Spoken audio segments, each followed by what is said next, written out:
mamela amdity zay fa vita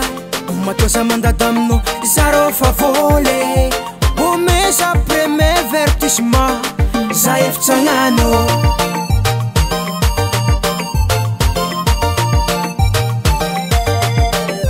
miloloha lana re tsy maintsy legna komandia tany tsy maintsy lavo baby yo tiako anao ke mamela amregny lefa vita vadiko tsariako anao ifanao zare inosafitiko eto ambony tany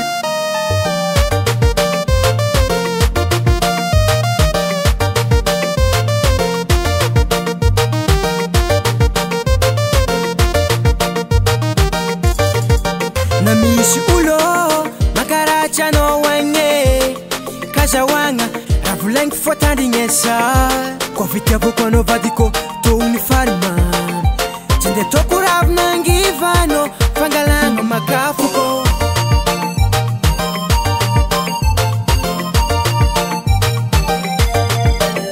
miloloha lana re tsy maintsy legna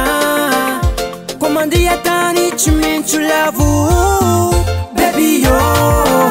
tiako anao ke mamela amregny lefa vita vadiko tsariako anao ifanao zare inosafitiko eto ambony yo tiako anao ke mamela amregny lefa vita vadiko tsariako anao ifanao zare inosafitiko eto ambony tany be maso fitiavako anao niandra vady somonjara soragna menaka zay efa enao ntony on y va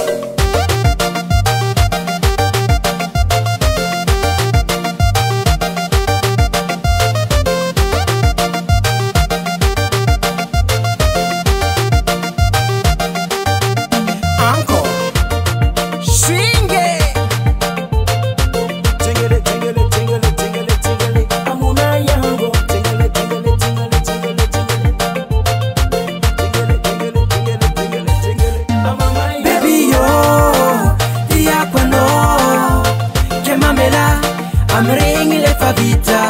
vadiko tsariako anao